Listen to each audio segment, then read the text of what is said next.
All right, welcome to Behind the Scenes. In studio today. We have Bill Lawson from the Mahoning County Historical Society. So why don't you let our viewers know how you got involved with the Historical Society and kind of give us some of your history.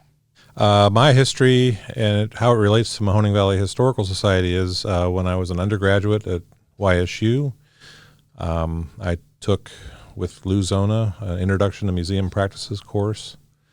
My last quarter at YSU, actually, and as part of that class, we had one meeting for a seminar, and then the rest of the time we spent doing practical work in a museum, which could be the Butler or could have been the Arms Family Museum, which I chose the Arms Family Museum because I was a history major, and that was my first real taste not only of the museum and the Historical Society's collection, but also what we call public history, which is bringing our community's history to life through museums and through educational programs, which is what Mahoning Valley Historical Society is all about. Kind of let us into the business world of museums and preserving historical artifacts. We've had so many notable people that have come from this area and did big things. Yes. Preserving their legacies here and capturing the next generation to care about that kind of stuff as well. So, yeah, I have 36 years of experience with the Historical Society. After I graduated and before I started my master's program at YSU, I went to work, and almost 32 years of that as director or executive director. But Mahoning Valley Historical Society goes back a whole lot longer than that, almost 148 years. Wow. And we were founded September 10th, 1875, here in Youngstown as a regional historical organization to collect and preserve, and as our mission today is to teach with our collections and programs the history of the people of the Mahoning Valley. And like you said, there are a lot of notable people here, but there are a myriad of people that nobody knows except for family members that have built this community over many generations, going back over 220 years. And so we want to celebrate the famous, the infamous, and the people of all walks of life who have made Youngstown and Mahoning Valley their home over all that time. In fact, we go back even farther than that with our collections to our prehistory period when indigenous people called this place home and moved through here at various times of the year. What really gets me today, based on my experience and here in this community, because it's so diverse and interesting, is something called material culture. And that means, culture is what we do as communities and subcommunities and tribes and interest groups. And the material culture part is how that's reflected in, for lack of a better word, our stuff. And this is a human situation going back all those 14,000 years, that there were things that were useful, there were objects that were beautiful, they had cultural significance, and one of the things we do in collecting these objects and documents is why were they important to the people who had them or used them in their time. What's really interesting, I think, when the Arms changes things up and does the Christmas collection, and you walk into sort of like history, how it evolved and how it was celebrated, and the artifacts from the different eras of Christmas. That's probably my favorite. Yes, well, and again, this is part of the material culture, how we celebrate Christmas, which is a religious holiday, but it's also become a social and secular holiday as well. It's there for us. It starts the weekend before Thanksgiving, and it runs through New Year's Eve, and it's about what people have collected and used to celebrate the season and to signify the season, both in a secular and religious way. It's very beautiful in terms of the way it's designed. It catches your eye, and it tugs at the emotions. I mean, people literally cry just remembering, seeing an object that they had in their family collection and remembering all that meant to them as a child or young adult. Arms Family Museum is our first public museum. We acquired it through the bequest of Olive Arms, who built the house and lived there until she passed in 1960. We've owned it since 1961. It's been open to the public since 1964. It's kind of unique because some museums really are focused on a historic house and the contents of that house. We have more than one thing going on. We have a historic house on the first floor, which visitors who come throughout the year will learn about the Arms family and the various things they collected and what periods they collected and why they like them and why they're important to us. But then we have galleries on the second floor and then a hands-on gallery in the basement level that speak more to a broader sense of our region's history. But we've also been focusing almost entirely of late on what we call decorative arts. And these are household items that are both useful and beautiful. And it's furnishings, it's metalware, it's the artwork that we decorate our homes with, whether it be pottery or sculpture or paintings on paper or canvas. It's some of the tools that come out of the household and decorative pieces that we have around. And we've been doing that ever since we opened Tyler History Center downtown, which has more of our general approach of the people of the Mahoning Valley and what they did here, where we're looking at certain types of objects. Clothing is another one that falls under decorative arts that people used every day and what they signified, why they were important, what the cultural significance was in some of these objects as well. And that's what happens throughout the year at Arms Family Museum. And then we add the holiday seasons of Christmas and to a lesser extent also Kwanzaa and Hanukkah. Yes, there it is. And so that has created a very interesting museum for us. And coming in the future, we want to also not only focus on what's happening on the inside of the building, but also why the exterior, the grounds, the way the building was built, the materials used, why that's important too. This episode was brought to you by Youngstown Computer, the Valley's technology company. We appreciate the loyalty and all you have shown us over the years, and it's our promise to serve all the technology needs of the Valley. Call 330-259-7278. We have both home and business services available. Everything from repair, installations, and new equipment. You can improve your Wi-Fi and have technology serve you better. Call 330-259-7278. Or you can schedule your appointment right now on youngstowncomputer.com and look for the red Book Now button. This is our front lawn on Wick Avenue. The street address is 648 Wick Avenue. It's a massive house, but it sits very well on the landscape, and it was designed that way. So you don't have a lot of straight lines there. You see the rough-hewn stone exterior of the house. The chimneys are huge. The pilasters and supports in the corners of the walls really stand out. The roof is rounded and kind of undulated. So it's very unique. And then when you walk in through the public entrance in the back, you first experience the kitchen of the household, which is now our reception place for visitors and also our museum store. And right now you're in the carriage entrance, which is where the family came into the house. On the side off the driveway, that's the only bathroom that's still intact in the house, and you can see where they would come in and put their coats and hats and walk right into this reception hall, which is in the front corner where the main front door is, and just a very unique fireplace right there in the reception hall. This space within the reception hall is called the Ingle Nook. It's a little set off to the side and an enclosure, which is comfortable for seating in, and that's a telltale sign of an arts and crafts style home to have that Ingle Nook.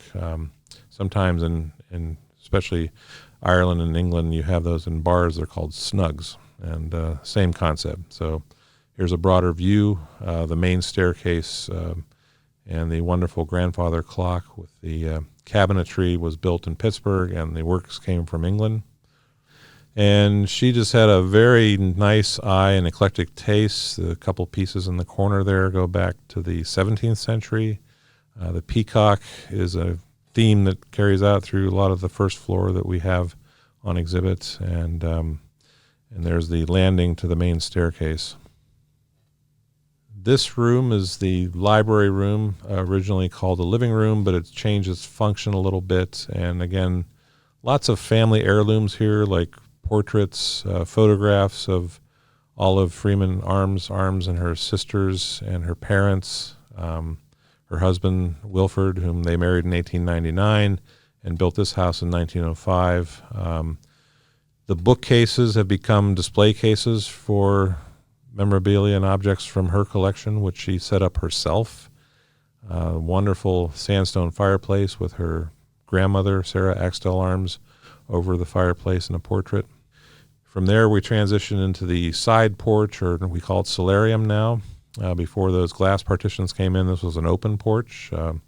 There's the owl blinking away, which is something a lot of people remember about the museum. From this space, we go into the room in the back, and people wonder why we call it the House Greystone, but you can see in the interior stone walls, it originally was gray and then turned darker by the soot of the mills. The outside is more beige, and that's because it was sandblasted, but its parts are coming back into the gray. Look at that glass work. Wow. The glass in some of the rooms is exquisite, including this room, now the sitting room. Was originally the enclosed porch in the back. All that handwork done with the stone, the metal of these sconces that we have on the walls, the glass, the woodwork. This is all features of an arts and crafts style home. And then from there we go into the formal dining room, which was remodeled from the original. As it was in 1905, there was a lot of remodeling done in the early 1920s. And this room probably changed the most in terms of colors and style and even the furnishings there with the large table and chair set. And then again, more glass with the peacock feathers in the dining room and more family heirlooms in the cases and on the tables in the room. It's something to see. These gates she actually put them in just to keep people away. There was a fence that went around there, which we have since removed, and just have ropes there so people get more of a sense of the room. But the gates are works of art in and of themselves. And the last room that we interpret on the first floor of the household is actually the only service room, which is called the butler's pantry. And again, there's more household objects and family heirlooms here. All that artwork that you see there, the pencil sketches and watercolor, were done by Olive Arms herself. These transom windows originally were on the second floor stair landing, and they were replaced because of what's going on there now. Here in the basement level, we have the Ann Kilcully Crispin hands-on history room. The hands-on room gives visitors a chance to learn about our earliest history in terms of the late 18th and early 19th century, the pioneering days, the frontier days. People were first getting the community started here, and they had to be very resourceful. They had to work very hard in order to make a living here and had to rely on each other. And so those themes are brought out not only in things people can do like try on period clothing, but to learn from these excerpts of a diary that a young woman kept when she went from Connecticut through Pennsylvania and landed here in the Mahoning Valley in 1805. Going up to the second floor, and this is where we talk more about decorative arts. This exhibit's been very popular, mid-century modern in the Mahoning Valley, because mid-century modern furniture and architecture is very hot right now amongst collectibles going back to the mid-20th century. But most of what you see in here are products of that era that were made here in the Youngstown Mahoning Valley, including Mullins Manufacturing Company, which made Youngstown kitchens, the enameled steel kitchens you see here. These are all accessories from Youngstown kitchens that we've collected, including a salesman's model kit where he can go to a house and show people what their kitchen would look like. Just fascinating, all these little pieces that come in. And then around the back part of this exhibit is what we call a new old stock Youngstown kitchen set from 1948, where all that, the countertops and a lot of the cabinetry there were never used. They were ordered for a household in California but never put up. And then we go from that set into Plakey Toy Company, which was an early innovator of using plastics to make toys and accessories for the home. And these are all samples, prototypes made by the company. Some of them are in wood as well.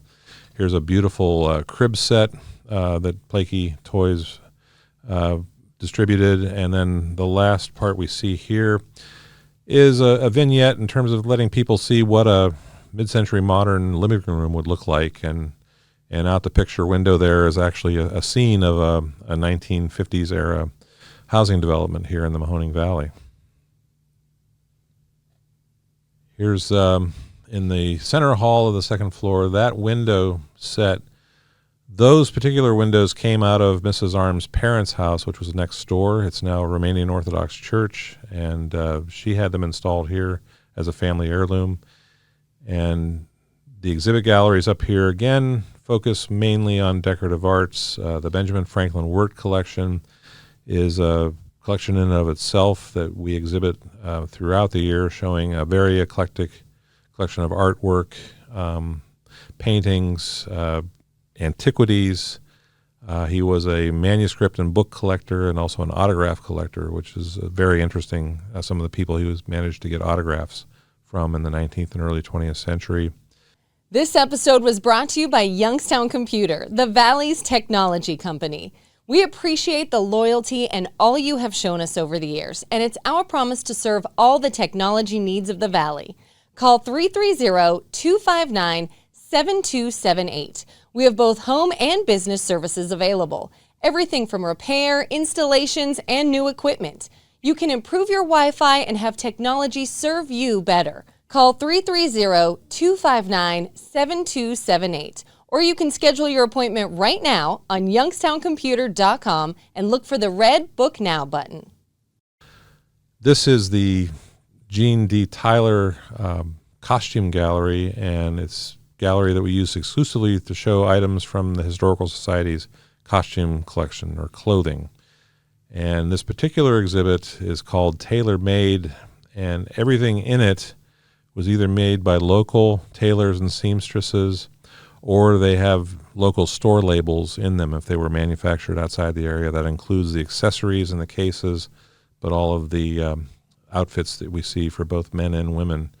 This gallery and then the anteroom, which is on the other end that we'll probably pass through, is right now it's dedicated to the Todd family of Youngstown, and we have items from our collection and things that we borrowed from family members to talk about this very significant family of especially the 19th century, but also the 20th and 21st century, including portraits of family members, this beautiful bedroom set that we see here, which was from the Todd home that used to be on Fifth Avenue here in downtown Youngstown, a parlor piano from the home, even some items from his political career, such as that chest or the saddle and the silver tray there. The last stop on the second floor is a room called The Story of My House, where we continue to talk about the home and how Olive Arms went about designing it and maintaining it, and lots of photos from different periods of the home, going back to the beginning through the 1920s with all the remodeling, and then a lot of things, including furniture, light sconces, other fixtures, some wallpaper samples that are now covered up that people can better understand the whole of the home. Love to take objects like that chest of drawers and compare it to an actual period photo from about 1910, showing it in that room when it was a bedroom. And now we're downtown at Tyler Mahoning Valley History Center. Landmark building in and of itself because of its relationship to Harry Burt and the Good Humor ice cream story, but also Ross Radio, which owned it longer than anybody from 1934 or 35 until 2008. Inside we have the entrance foyer there. There's a Youngstown-made automobile sitting right there, a great conversation piece. Here's where people can check in, pay their admission, and also another store for people to see. This main gallery on the first floor of Tyler is called The People of the Mahoning Valley, and it's really about that. We could fill this building and several more with our collections and all the stories that are possible about the people at various times who have lived and worked and worshipped and grown families and gone through generations here in the Mahoning Valley, but these are vignettes of stories. Idora Park, of course, being a very important story for Youngstown and the larger region as well. Sports are big, and we can't deny that, and it's interesting to see how many different leagues existed and still exist in many ways today. We have the two soapbox derby cars, which are from the 1960s and early 70s, where that's still a phenomenon here, and including the local contestant who won the national race from Canfield. Some remnants of our downtown theaters, including the Warner and the Paramount. The sign lens from Boardman Plaza, which was put up in the late 70s and taken down about 15 years ago, you don't think about it when you see it 20 feet in the air, but when you stand next to it and it's 8 feet tall and 18 feet wide, you begin to get the scale of it. Talk a lot about commerce. Downtown Youngstown was a hub of commerce at one point, also a hub of industry as far as automobile manufacturing, iron and steel manufacturing. The quality of life issues that developed along with the community. We're looking at healthcare as a definite quality of life issue and how it evolved in the 19th and in the 20th century. And we looked at our ethnic diversity there, and here we're looking at our various industries going back way before even iron and steel became so dominant. We had other forms of industry in Trumbull and Mahoning County. Here's David Todd again, who not only is a political figure, he was also a major industrial figure in the 19th century and involved in everything on the larger scale that happened here, from the canals to the railroads to the iron industry and any number of other things. Civil War was one of the key moments in our nation's history here in the Mahoning Valley as well. And of course, the governor of Ohio right in the middle of the Civil War was David Todd. And then some artifacts and looks into our industrial heritage. And we speak to our prehistory and the indigenous people as well in this exhibit. As I mentioned before, going back 12,000 to 14,000 years, and some of the things that we found that are significant to those people. Early African Americans, we have recorded presence of African Americans in Youngstown going back to 1806. We don't know those early ones where they settled eventually, but the first permanent resident came about 1826. And I mentioned William Rayan. These are artifacts from him, images of a house, and then Henry and Hannah Wick, who were, again, early local residents and built this community up in the 19th century. Also on the first floor of Tyler History Center, we have the Youngstown Foundation Community History Gallery, and this is a space that we change frequently, that sometimes we use artifacts and images from our collection, but a lot of it we want to build partnerships and have other people bring their collections in. In this case, we're showing the artwork of Maple Turner III, and he's been working as an artist here for 40 plus years in Youngstown, and does some really interesting work, not only in paintings, but you can see sculpture. And so we're featuring him right now in the Community History Gallery. This is the first floor mezzanine, which is a transition from the first floor to the second floor ballroom. And here you can see the back view into the main gallery on the first floor. And again, we use every opportunity to talk about the history of the building. It transitions up into our beautiful ballroom on the second floor, which is named for Paul and Marguerite Thomas because of their great support of this project and campaign. The ballroom is 3,300 square feet. Most of what you see here are original finishes that we just had to restore. We had to change some things to get air conditioning and heating in and to improve the lighting. But it's just a really dramatic space. And when you go there, we have light wells, especially in the back on the main staircase, that go from the roof skylights all the way down to the first floor. And we love to show that. And then this is the Ann Kilcawley Chrisman Education Center on the third floor, which includes a gallery, and there's also a classroom and resource room so we can do programming in Tyler History Center itself. And that mural that you see there was from Rayen High School, the second one that was built and opened in 1922 and was torn down in 2008. This mural that used to be in the auditorium hallway was done by an art teacher named John Benninger in 1958, and it's something to see. And the third floor gallery has the most tremendous views of downtown and up the street on Fifth Avenue. So again, there's so much to see at both sites. And Probably the fastest tour you've ever had to give out of those two locations. well, it just keeps moving. We've had some groups that had to get through in a hurry, but your crew kept me on my toes here. There you go. Yes. Totally fascinating, and we're so lucky that we have people that care about this stuff, that will preserve it for generations, in the future. I think, when people go around the country and they get connected with historical events and they take that all in, Youngstown is a hub of that. There's so much depth here, and I really hope that when the public sees this, that they'll give these facilities, even if you've been here before, come down and see, because they're not going to be the same as you saw it years ago. Very true. Yes. So what's your biggest need? How can the public best support all of the historical society venues? Well, the best and easiest way is membership. We have a campaign that starts with $10 for students, $30 for senior citizens, $40 for an individual. We have what we call friends and family category. It's $75, but not only is it for the card holder, but members of their family and friends when they come to visit. But membership is one of those key things that keeps us going and keeps us so we can meet our operating needs every year for both of these sites and also for our expansion plans that are coming up. Okay. How's the public get a hold of you guys?